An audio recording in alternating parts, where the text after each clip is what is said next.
We're recording. Okay, welcome to the Scrum. I'm James Carden. I'm joined today by my colleagues, Patrick Lawrence and Marshall Auerback. Want to begin by thanking our subscribers for their interest and support. We're barely 2 months into the project. We're still getting the hang of it, but we are happy with things so far, and we hope you stay with us through the coming year. So 2021 is close upon us, and we thought we'd do one of those kind of McLaughlin group style year-enders, but without the shouting and maybe with a little more intelligence. And without McLaughlin. And without McLaughlin, most importantly. So I guess I'd like to start with Patrick, who, along with the indispensable Cara Mariana, and I would urge people to check out her Substack at Our Journey at substack.com. Patrick has been sharing the ship for the past couple of months. And indeed, it was Patrick's idea to launch the Scrum in the first place. So I guess we'll turn to Patrick. Why Substack? You have a book coming out next year. I think it's the first imprint from Raritan Books about your experiences and observations about journalism. Maybe take us through what you've seen change for the better or for the worse over the past several years, and please feel free to name names. Okay. Well, the story actually begins, and the thesis of the book begins during the Cold War. Okay, the compromises the press made during the Cold War were, in all likely, journalists are always taught to avoid the word unprecedented because there's bound to be a precedent, but in all likely, the compromises the press made during the Cold War were unprecedented. And my thesis is the press had a very bad Cold War and never really recovered from it because it never acknowledged the mistakes. And if you don't acknowledge your mistakes, you can't learn from them. And I think what we're in now is the same thing over again, but it's more consequential in various respects. Now, there's one big difference between now and then. There were a few sort of progressive newspapers around during the Cold War. I rather pleased to say I edited and wrote for The Guardian, great old progressive paper from the Henry Wallace days, right? But it's way different now. We have independent media in large measure in consequence of the technological advances. What do we have here? We have media. I don't dig alternative media, so we're going to put that aside. It's independent media. And what we have for the first time is a consequential gathering of media outside the gatekeepers of the mainstream. In other words, prior to our time, opinion, the discourse altogether was determined by what appeared in the newspapers and then in broadcast media. Now, and I think this is why the mainstream media is so radically up in arms and wanting to censor everything that sneezes in the wrong direction. Now we have media who are not subject to those gatekeepers. We can now, all of us, see plainly for the first time, some of us, that that's what those media functioned as, gatekeepers, controllers of the discourse. And it's a very different time. I think the burdens placed on independent media, no sooner does it appear as a considerable phenomenon, are very great. And I think I date this, I date it to 2001, right? That's when we began to repeat the Cold War mistakes. We enlisted in the war on terror and so on. But the Trump election has proven an absolute disaster for the mainstream. They've abandoned even the pretense of professional standards, ethics, and what have you. And it's a big moment for independent media. We are carrying a rather heavy weight, and it struck me as a good time. I've been writing for web publications ever since I got off the mainstream bus. But it struck me as a time, Substack seemed quite an impressive platform. It struck me as a time to join colleagues and jump in.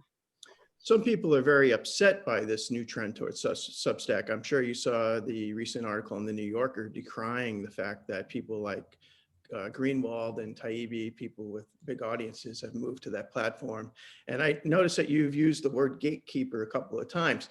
That word came up in a laughable video that we had a good time with talking about yesterday, by a self-proclaimed media gatekeeper at The Nation by the name of Eric Alterman, who used the term repeatedly, and he was quite proud of what he believed was his self-assigned role to be a media gatekeeper.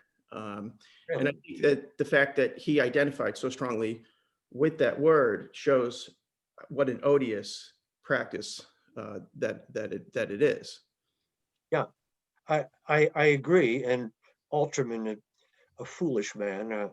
I say that as an occasional, a very occasional reader of his columns. They're never a bloody original idea in them, right? And also having met him once, right? Alterman's secret wish is to be considered among the heavyweights, you know, the David Brookses and Tom Friedmans, and in the line with, you know, Tony Lewis and all those. He wants to be part of that scene, right? That's his. That I detect that as his secret ambition, right? It doesn't look like that ambition is going to be fulfilled. No, he's piffle. You know, he's a flick off the table. I don't know anybody who reads him. Indeed, Max Blumenthal said, "Is he still around? I forgot all about him." Right? Yeah. When was the But last? then, you know, gatekeeper. That's it. That's it. We have got to control. We have got to regain control of opinion, because it's slipped out of our control in consequence of independent media. And liberal journals such as The Nation are right out there in front. You know very well I speak from experience. I do, painful experience at that. But this nicely brings me to a question I was going to throw to Marshall about the differences between the left and right media ecosystems, right? Because Marshall has written for both, you know, American Compass and places like The Nation. And I was wondering. I mean, this is my own opinion, and you know, I don't know if you share it, Marshall and Patrick, but it seems to me that, you know, looking at places like American Affairs and American Conservative, that these independent outlets on the right seem livelier and more willing to publish a wider range of informed analysis than their counterparts on the left. And it seems, and here I have in mind an email exchange. You guys might remember this. I think it happened last year, where the literary editor of a certain liberal magazine condemned and urged the banishment of all who had written for American Affairs. And sometime later, the left scholar Adolph Reed went on a podcast and basically called Julius Krein, the editor of American Affairs, basically called him a Nazi. And so I wonder what so what accounts do you think for this, you know, unhinged vehemence? It reminds me a lot of how the left handled dissent during the Russiagate hysteria. Your thoughts on that, Mark? Yeah, no, well, I don't even think you can talk about left or right anymore. I just think it's insiders and outsiders. We have talked about this before. It seems I don't think my views have evolved that much. You know, I go where I'm offered a chance to write what I think is important. And you know, interestingly enough, when I was approached by American Affairs, Julius consciously said he wanted to get people from across the political spectrum, and there does seem to be more of a sincerity about this on the right these days. You know, that you can have a rational discussion with them even if they don't agree with you, and they don't seem to be subject to the same kinds of you know, what we went the cancel culture and the prevailing neo-McCarthyism that you discussed earlier. So in that sense, it's been a very, very healthy development. In many respects, they are the real heirs to J.S. Mill and the what we would have called the 19th century liberals, because they certainly are not averse to having those ideas debated out there. And I'm a great believer in Mill's dictum that that truth is ultimately exposed through its collision with error, and if you don't have that dialectic, then you get a greater degree of let's just say a conventional wisdom that becomes almost like a totalitarian form of groupthink, and that's what's happened to much of the left these days, which is both sad and ironic. Well, that was a term that our late friend Cheryl used to talk about. He would call it what he was witnessing was what he called progressive totalitarianism.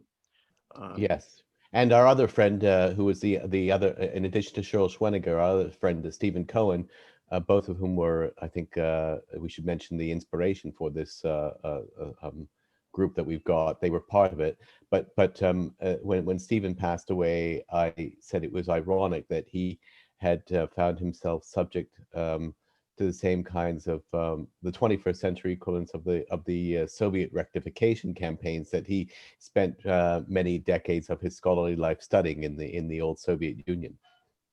That's right. Yeah. I guess another sort of disturbing trend that we've all witnessed in progressive liberal media outlets is, I think, their abandonment of anti-imperialism. I wrote a piece last year on Counterpunch about what I see as the rise of the anti-war left, and I think that we've come a long way from, people like the founder of the nation, E.L. Gotkin, right, who alongside Mark Twain was a founder of the Anti-Imperialist League. But it seems to me, over a century later, that mission has all but been abandoned by the left. If you look at the foreign policy coverage in places like Jacobin, Young Turks, maybe the most egregious example is The Intercept. What do you think explains this abandonment of that traditional mission, Patrick? I've had this theory for some long while now, and I'll drop it on the scrum eventually in print. Just watching as we emerged from the Vietnam War period, and the challenges the anti-war movement and the so-called counterculture presented to prevailing mainstream society were very large, very large. There are many imperfections having to do with that period and what went on and how people behaved, but there were huge societal, political questions put on the table, no issue.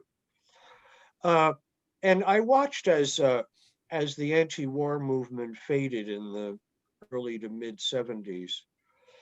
I watched as people kind of drifted back to the mainstream in their lives, their professions, and so forth, right?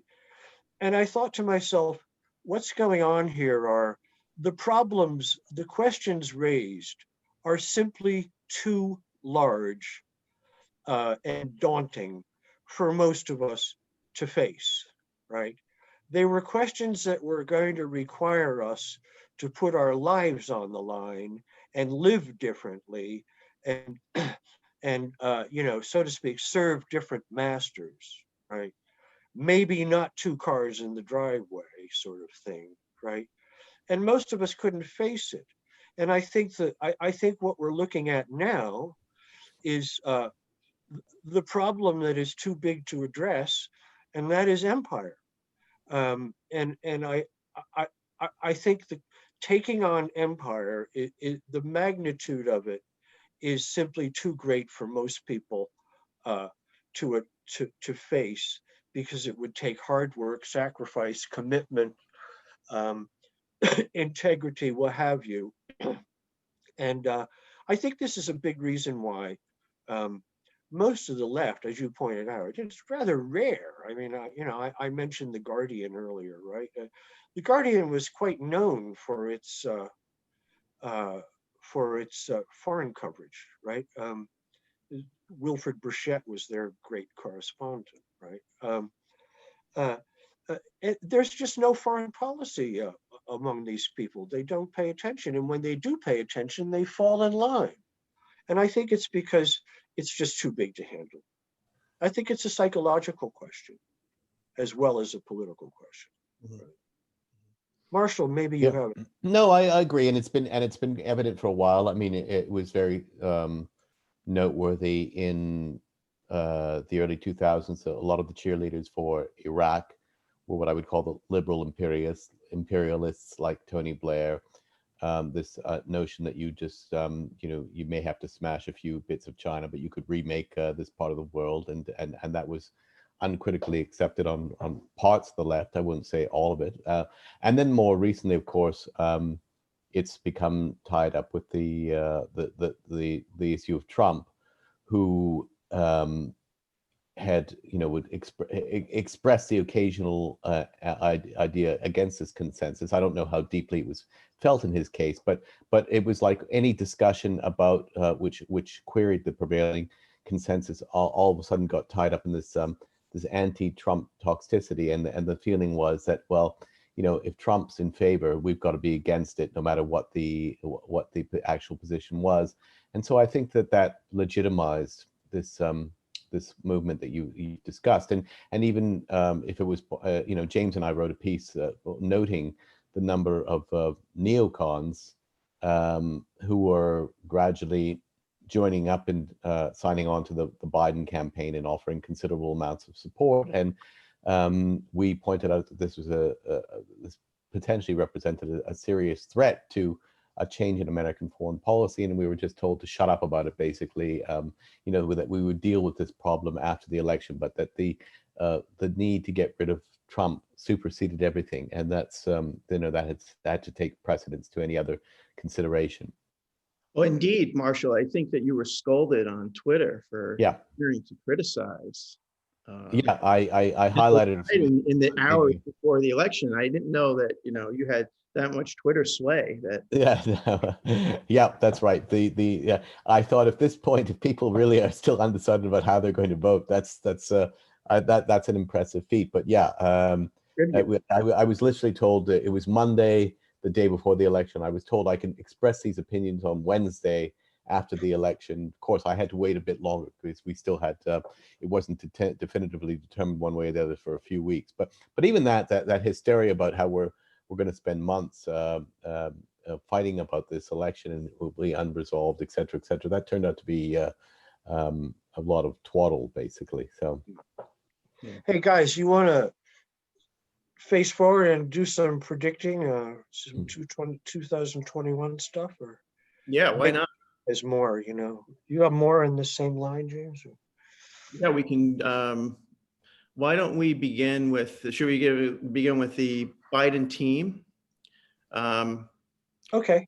So maybe why don't you tackle what you see as the likelihood of his phenomenal foreign policy team that he's surrounded himself with, what those luminaries have in store for us. They're apparatchiks, right? They're careerists with rather heavy investments in weaponry companies and so forth. It's just a complete mess on the personnel side. What I see are two things, okay? Just the other day, Marshall and I were exchanging on this yesterday. Just the other day, China and the European Union signed a bilateral cooperation agreement. Marshall will have the formal name maybe, advertised as the most extensive such agreement China has ever signed. Okay, that's big. What do we have across the Pacific? China and 15 other Asian nations, maybe 14 plus China, I can't remember, just signed the RCEP, Regional Comprehensive Economic Partnership, another rather big deal. The United States is not part of either of those, right? The EU one is bilateral. The other one is multilateral, but we are not present. What are we talking about here? We are talking about these people want to gather anti-Chinese coalitions on both sides of across both oceans. That's the Blinken, that's the Anthony Blinken, Jake Sullivan story, right? They're going to fail. Nobody's interested. These people in Washington, they simply don't know what time it is. I can't imagine why I can sit in a village of 1,650 people and understand the world better than they do, right? I see failure across both oceans. I will say a salutary failure. The sooner we get beyond hegemony, the better off we and the rest of the world will be, right?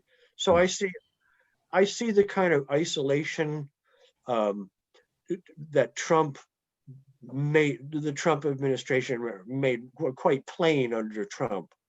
The Europeans' distaste for us and all that, but I don't see it improving. I think it's part of the geopolitical landscape now. The Europeans are restless, and the Asians are saying, my term for it is re-Asianization. Okay, the Asians are saying, let's do what's good for Asia, and they're not interested in our ideological red lines, communist, neoliberal, capitalist, free market. They don't trade in that sort of terminology. Marshall's an Asianist. He'll have a no, I think that's right. And I think we're going to a 21st century equivalent of a classic 19th century balance of powers type of world, a world of multipolarity. The US is not going to regain its preeminence. Biden still thinks in those terms, but the world has moved on, as you say, and I think we will increasingly see the US as one of many great powers. I use that term in the very loose sense of the word, but they'll have their dominance in North America. The USMCA treaty will be the template going forward. Maybe a certain number of South American countries will be swept up into that orbit. Europe will do its own thing. Increasingly, the Germans made this apparent even before the change in administration. You notice that they didn't go along with the attempt to isolate Huawei and 5G. They've decided to make that the Chinese market is much too important for them, and told us to go home about Nord Stream 2. Yeah, right? Nord Stream, it will go ahead. They will link in increasingly with Russia for their energy needs, and the Asians will do the same now. I know people always say, well, what about Japan and South Korea? And maybe for a time, they still represent, if you like, America's forward aircraft carriers in that region. But that's only a matter of time before that goes. I mean, it's as silly. I once said to someone, it's as silly as the idea that China somehow could use Canada as a sort of balancing item against the United States. The Japanese are as smart as anybody, and so are the South Koreans, and they realize that ultimately they have to accommodate themselves to the changing locus, a nation of 1.5 billion people, and they will their longer term interests lie in that part of the world, and their ties to the U.S. will ultimately fray. So that's the force of history, inevitability. No one's there's. I think we need to underscore, this is not about anti-Americanism, right? That's not the story here, and that's kind of a pity, because these nations are not ungiven to. They want our friendship, our alliances, and all that sort of thing, right? Mm-hmm. I say it's a pity because we're missing huge opportunities. Quite literally, to join the 21st century. My thesis for a while is, it sounds a bit humorous, but I somewhat mean it. we don't like the 21st century, and we refuse to join it. What Yeah. about what kind of disasters do you see on the horizon with regard to the Middle East? I'm quite concerned. I was recently asked in a podcast about the prospects for renewed regime change efforts in Syria. And the incoming Secretary of State earlier this year in an interview with CBS News indicated that he'd like another bite at that apple. What do we think that Syria will be Biden's Iraq? Yeah, I hope not. I'm hoping that impulse, that's one of the scary things about Blinken. And it's one of the reasons I guess I'm happy that Flournoy for now is not the defense secretary, although I don't think it's a guarantee that Austin's going to get the nomination. My take there is they're in a wait and see pattern with regard to Syria, you know. Elsewhere, I mean, the Iraq situation is very kinetic, especially since the Soleimani assassination a year ago next month, right? Iran. Well, the Iraq situation is very kinetic because we are no longer particularly welcome there, right? What they do about Syria, I mean, you know, maybe you guys agree. I think it remains to be seen. They haven't come out and said anything one way or the other. And that's interesting in itself because they haven't come out and said we're going to leave this situation alone. Mm-hmm. No, right? Right. The fence posts are in the ground, sanctions galore all over. Their fence posts are in the ground with regard to Iran. I don't think Biden and Blinken and Sullivan are going to rejoin the nuclear pact. I think that's nonsense. They've just laid down their conditions. They're the same conditions that on Iran. They're the same conditions the Trump people asked for, Pompeo asked for.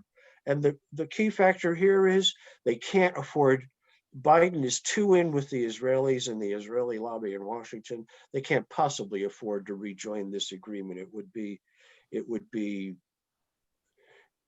calamitous politically. Well, I think also in that addition, one of the things I had read was the Saudis, MBS in particular, deliberately withheld Saudi recognition of Israel.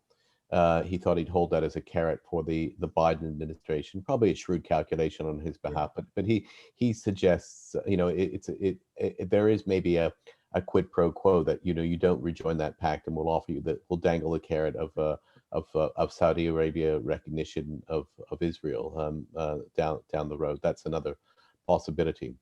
Mm-hmm. Usurping the role here, James, tell us about Russia. What's the story with Russia this next 4 years? It's a hard read. I don't particularly see anything positive coming out of it, except for perhaps for the fact that Biden might try to re-engage with regards to the various arms control treaties and non-proliferation treaties that Trump has torn up. So if there's going to be any bright spot on that horizon, it would be there. I don't really see much movement one way or the other with regard to Ukraine. And indeed, I think that, as you guys brought up Nord Stream before, I think that our sanctions policies are going to continue to drive the Russians into the arms of the Chinese. I think that we will see a kind of reduction of the kind of mass hysteria with regard to everything Russia, because the liberals got their guy into office. I'm not sure that's true, though. I mean, because you had the this so-called cyber attack, none of which has been documented. Even Larry Wilkerson has pointed out that we have basically not we haven't even got Biden into office, and already we've constructed another reason to hate the Russians. And it seems to me. So you're suggesting that maybe for the first time in my life, I'm being too optimistic. Yeah, it could be. I mean, it does seem to me that was a preemptive attack to make sure that there was no rapprochement or reset with Russia. Now that we no longer have Trump to get in the way, revive that Cold War or entrench it, and do it through the form of cybersecurity. So that makes, and that also complicates the issue of serving to work with Russia constructively on Syria, for example. Mm. Well, all right. I think on that happy note, I think that we're running out of time. I think we have to conclude. It's been good working with you guys, and I hope that 2021, 2020 set a very low bar. So hopefully we can have a better year. I would just like to join James in thanking all of those who are reading us, and especially those who are subscribing. James mentioned my book. It'll come out in the spring. It's called The Journalist and His Shadow, and more about that in the course of our scrumming. Okay. All right. That's all those who listen. Thanks, guys. Thanks.